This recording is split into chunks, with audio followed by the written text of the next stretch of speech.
धर्मराज युधिष्ठिर भगवान श्री कृष्ण से कहते हैं, हे भगवान, ज्येष्ठ कृष्ण एकादशी का क्या नाम है तथा उसकी कथा क्या है?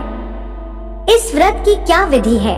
कृपा कर यह सब विस्तार पूर्वक कहिए।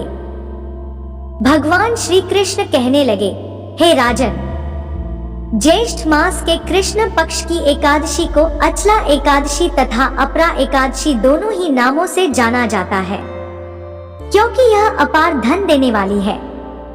जो मनुष्य इस व्रत को करते हैं वे संसार में प्रसिद्ध हो जाते हैं।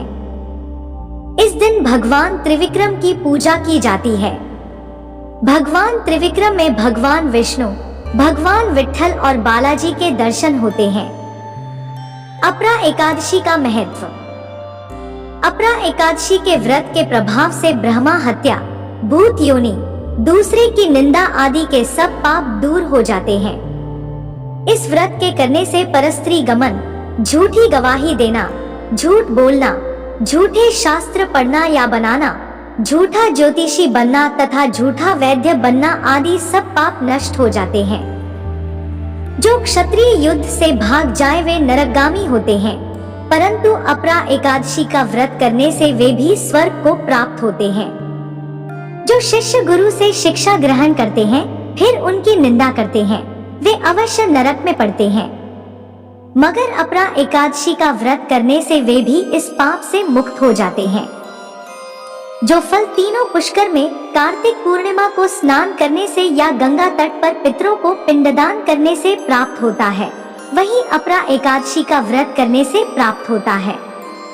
मकर के सूर्य में प्रयागराज के स्नान से, शिवरात्रि का व्रत करने से, सिंह राशि के बृहस्पति में गोमती नदी के स्नान से, कुंभ में केदारनाथ के दर्शन या बद्रीनाथ के दर्शन, सूर्य ग्रहण में कुरुक्षेत्र के स्नान से, स्वर्णदान करने से अथवा अर्थ प्रसूता गोदान से जो फल मिलता है वही फल अपरा एकादशी के व्रत से मिलता है। यह व्रत पापरूपी वृक्ष को काटने के लिए कुल्हाड़ी है, पापरूपी ईंधन को जलाने के लिए अग्नि, पापरूपी अंधकार को मिटाने के लिए सूर्य के समान, मृगों को मारने के लिए सिंह के समान है। अतः मनुष्य को पापों से डरते हुए इस व्रत को अवश्य करना चाहिए। अपरा एकादशी का व्रत तथा भगवान का पूजन करने से मनुष्य सब पापों से छूटकर विष्णु लोक को जाता है। अपरा एकादशी व्रत कथा। इसकी प्रचलित कथा के अनुसार प्राचीन काल में महिध्वज नामक एक धर्मात्मा राजा था। उसका छोटा भाई वज्रध्वज बड़ा ही क्रूर, अधर्मी तथा अन्यायी था। वह अपने बड़े भाई से द्वेष रखता था। उस पापी ने एक दिन रात्रि में अपने बड़े भाई की हत्या करके उसकी देह को एक जंगल में पीपल के पेड़ के नीचे गाड़ दिया। इस अकाल मृत्यु से राजा प्रेतात्मा के रूप में उसी पीपल पर रहने लगा और अनेक उत्पात करने लगा। एक दिन अचानक धौम्य नामक ऋषि उधर से गुजरे। उन्होंने प्रेत को ज्ञान चक्षु से देखा और तपोबल से उसके अतीत को जान लिया।